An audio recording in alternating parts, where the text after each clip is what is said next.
Hi everyone, welcome back to my No Buy Year, and welcome to another installment in the Week of Sales Survival. In today's video, I'm going to be exploring the question of what do I actually want?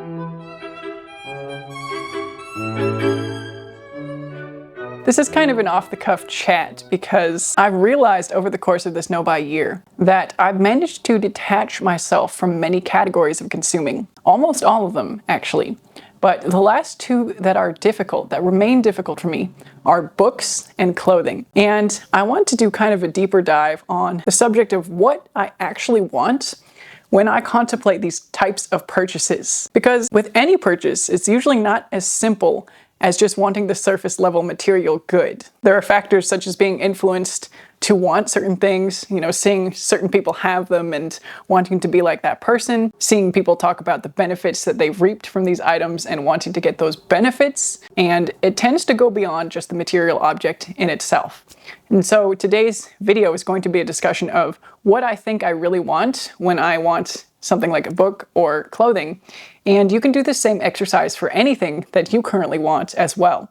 What is it that you really want? Several things have made me kind of detach from wanting many categories of things.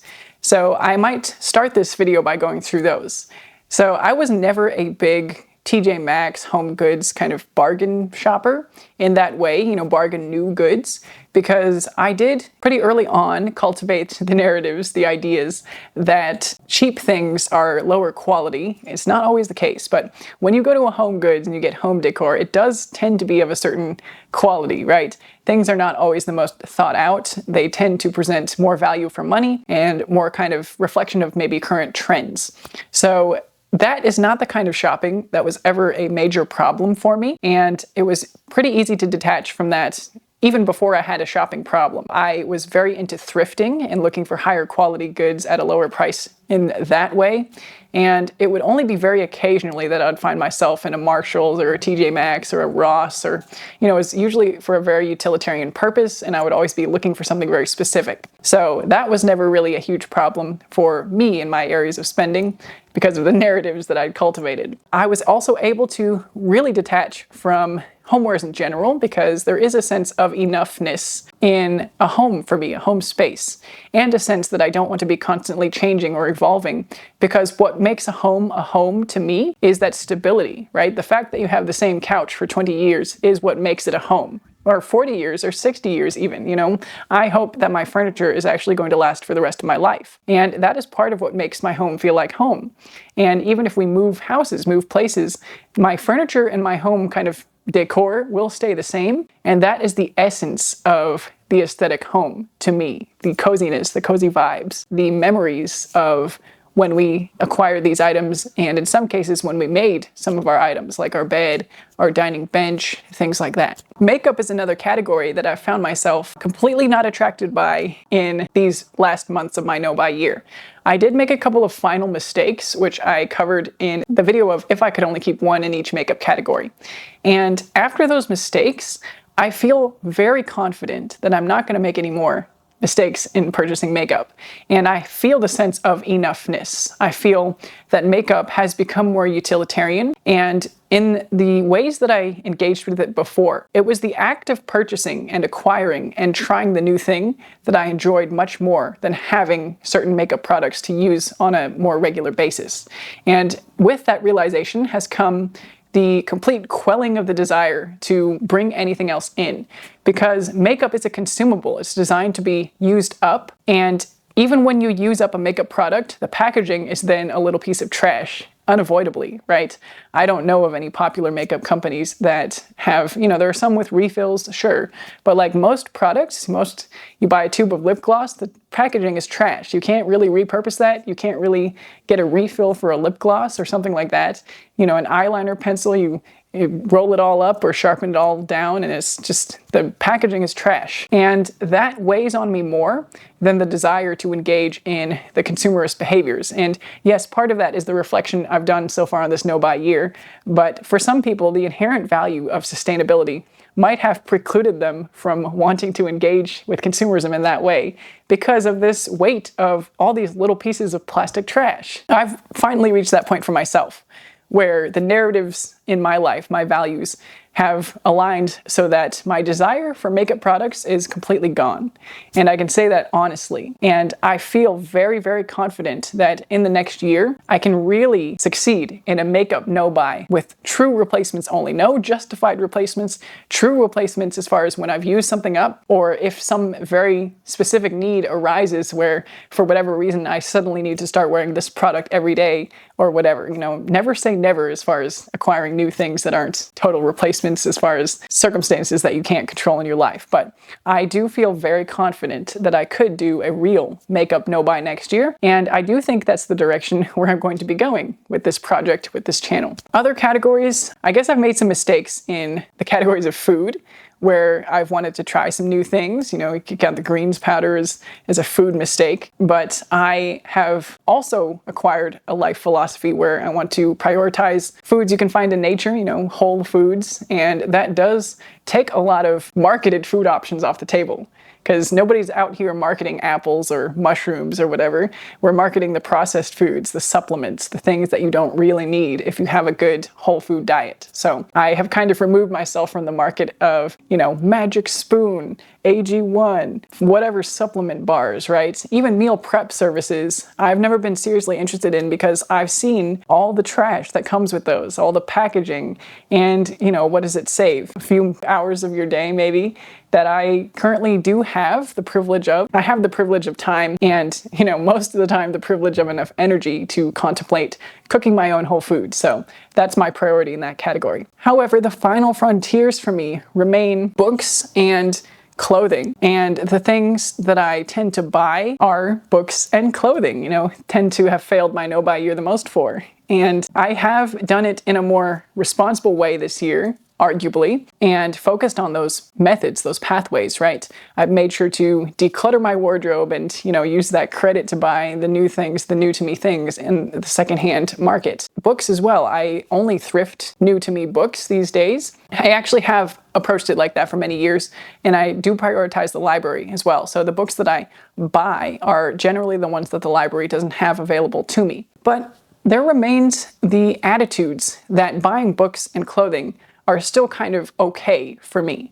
I haven't crossed the threshold of discovering the true narratives of what would make these categories not so desirable, not have such a hold on my consumer behavior, my habits, my desires, if you will. And I wanted to talk about what it is that I actually think that I'm buying, or think that I'm seeking, or think that I can acquire through these purchases. And books might be the more straightforward one, so I'll start there. There's obviously the promise of knowledge, the promise of horizons opening, the realization that I had a lot of previous connections with people through books in my life. When I did my book declutter, I kind of dug up some old memories of those human connections, those friendships. And I actually had kind of a few days of mild depression because, not clinical, but I was down for a few days realizing that some of those friendships had fizzled out in somewhat irreparable ways in some cases. And it was kind of disheartening to realize that connections are kind of temporary in that way sometimes. Anyway, I digress. Back to what I think I'm buying when I buy a book. I think I'm buying knowledge. I think I'm buying, in some cases, wisdom and status, I guess, the expert status. In some ways, a lot of the books that I purchased to talk about on this channel, I felt like would give me credibility to share ideas on this topic, to have research, have sources, have support, so it's not just me spitballing ideas out at you. I have some more value in what I'm saying, and that's probably what's responsible for the tall stack of books that I have to read and to review. And I don't necessarily think that's a bad thing, or think that that's not true, think that those narratives are not true. Maybe that's part of my problem and why I still want books, right? Breaking those narratives. I do see that in myself, if I engage with content creators and they do have a source, a book, another author who kind of explained it as well, I do find that that adds credibility in the way I perceive it. Not so much these days, I'm kind of taking things more at face value, and if somebody has a pearl of wisdom, it's going to be a pearl of wisdom no matter what support they have, right? I am getting to that point where it's not so much dependent on the sources, it's more dependent on the context, of the information itself, and whether it's applicable or whether it seems like it's kind of compatible with my own life philosophies.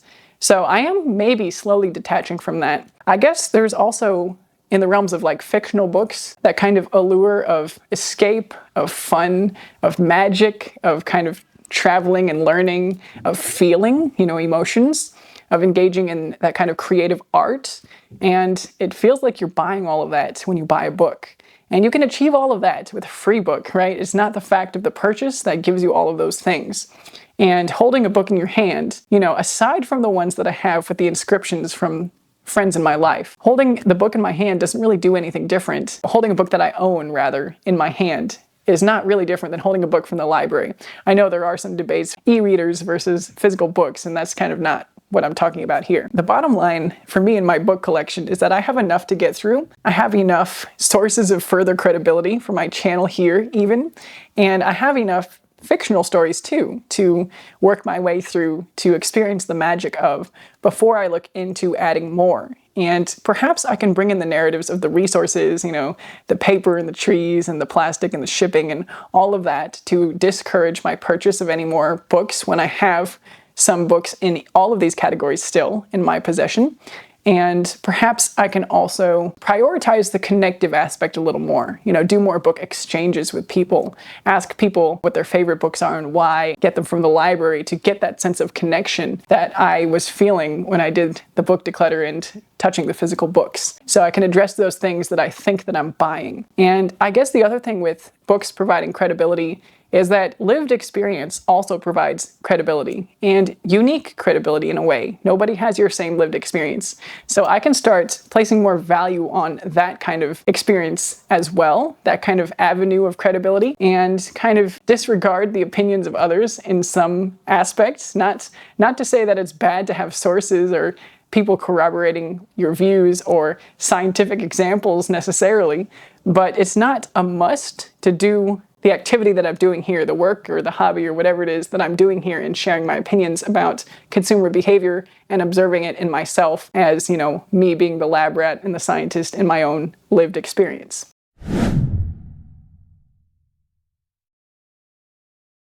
Let's move on to clothes, because I do feel more of a struggle with clothing, and I also feel more of a clash, more of a conflict with the clothing, because books to me are still in the category of reasonable. Reasonable people would purchase these, people who are not slaves to aesthetics or trends or styles or any of those kind of consumer narratives, those surface level, like, I know fashion is not necessarily surface level, but there's kind of a perception, right, that books are like reasonable and sturdy and intelligent, or like smart people buy books or whatever, and that's okay. You're like this kind of person if you engage with books, and this kind of person if you engage in fashion. So I do have more struggles with the fashion side of it, with the clothing, because there's an element of not reasonable, especially me wanting $500 jeans sometimes as part of my love of fashion.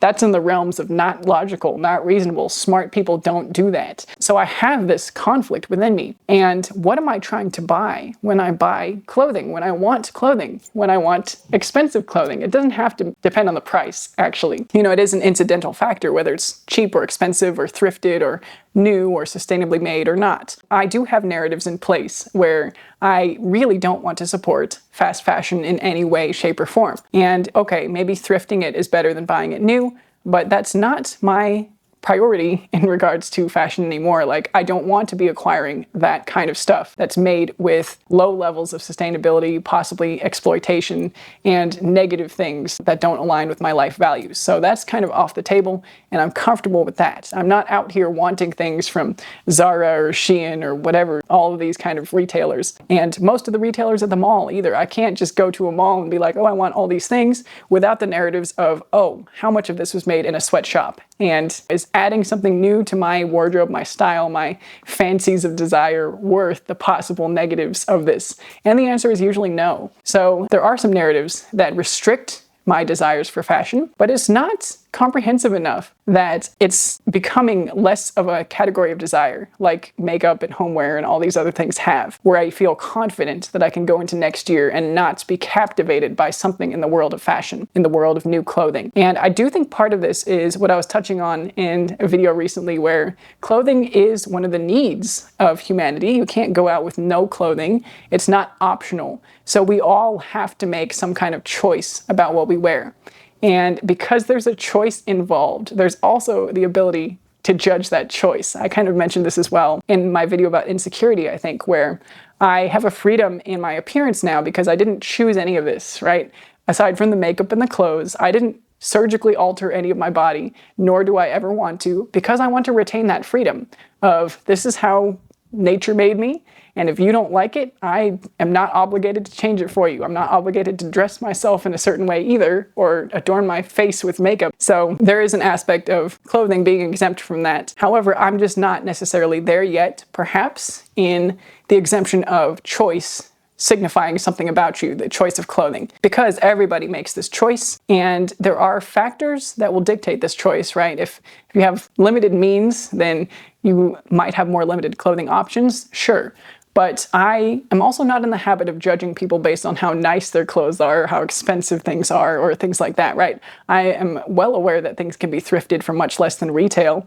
I do that myself, and it's not that paradigm of judgment that I'm necessarily concerned with. It's more of maybe the style and the artistic nature that speaks to me with regards to clothing and fashion. And there are many kind of modes of expression, right? Shapes, colors, contrasts of textures, even just levels of formality clashing and kind of masculine, feminine. Like there's many different arenas of visual expression, I guess, that happen, tactile expression as well. And it's hard to resist all of these as they call to my soul. Part of it is just that it's fun, right? It's a kind of fun activity and a fun hobby.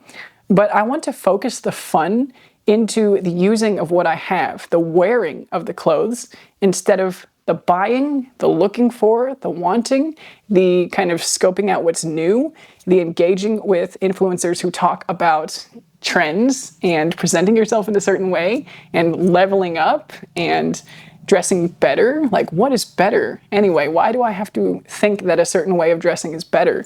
If I want to go through my day in a headband with pearls on it, an oversized sweater vest and sweatpants, that can be better to me. And I can be just as productive in something kind of oversized and sloppy as I could be in a crisp tailored suit, right? The clothing doesn't have to make the man or the woman or the person. But I still think that when I look to want and to buy certain pieces, right? Take the jeans on my wish list, for example, that I've already talked about extensively, and I said I wouldn't talk about anymore, but in this example, I think it's relevant to pick something specific. So there we go. What do I actually want when I think about buying those? And part of it is to add an element of style to my whole wardrobe that feels like it's not there. This kind of bridge of formality levels, the intentionality of the structure. And this garment is kind of promising to give me that. And I know it doesn't have to be purchased through this piece of fabric that's been designed, right?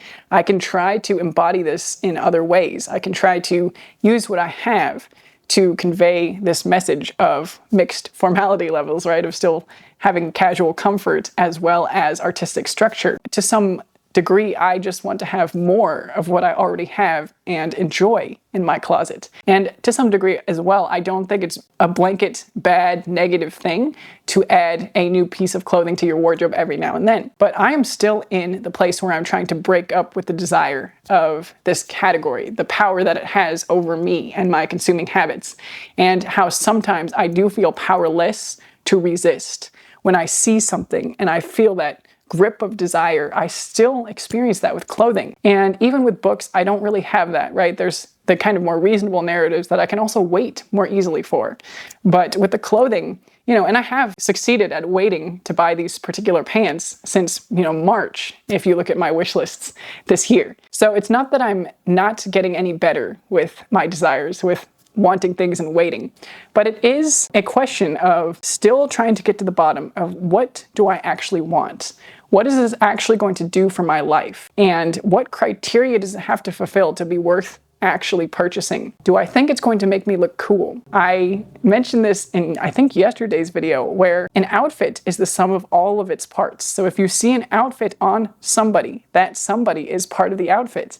When I wear these jeans, I will be part of the outfit. You can't buy me. I can't change myself by buying something. I can't buy what that woman looks like. I can't buy her. I can't buy the essence, how she carries herself in the clothes. So is that what I actually want? Is that what I'm trying to buy when I contemplate a new clothing purchase? And with these specific jeans, I don't actually think the answer is yes. I haven't actually seen these out and about on anybody. I haven't seen a lot of examples of them on real people, aside from the model photos. And I think most of us, many of us, perhaps have already been conditioned to not compare ourselves to models in clothing marketing, right? Because we know that that's not realistic. But contemplating it on a real person out and about in the wild, when you do see something that inspires you, when I do see things that inspire me, I think it will be helpful to remember that I can't buy myself into being that person or carrying myself in that way where that person might look cool and relaxed and confident and stylish and sporty and athletic or whatever it is that I currently want to be more of. It's impossible to buy those essences, no matter what you wear. I think it is possible to buy clothing that enhances your own essence, that matches how you feel and how you want to present yourself. And that is currently the mission that I've been on, both for practical and stylish or fantasy reasons. And I'll probably talk more about this as I go into the details of what I've actually purchased in this last quarter of the year and my plans for the year to come, and how the things that I've purchased maybe are actually functioning in my wardrobe. So this might be a good place to wrap up today's discussion. I encourage you to think about this for yourself as well. What do you actually want when you look at the things on your wish list? What is it that you actually think you're going to buy? How are you going to use that thing? And do you have a fantasy of it making you feel a certain way, or making you do something better, or making you give off certain vibes, or whatever it is? Another item I kind of have on the back burner, wish list back burner, is still those Apple headphones. And there is becoming more and more of a functional fantasy need in my life as I contemplate spending more time in my music arranging pursuits, and the bass effect in the headphones I currently have is lacking in this regard. Are the Apple ones the best ones? Probably not. Do I still want those ones over other ones because of their kind of aesthetic design? Yes. Again, honestly, I have not purchased them yet.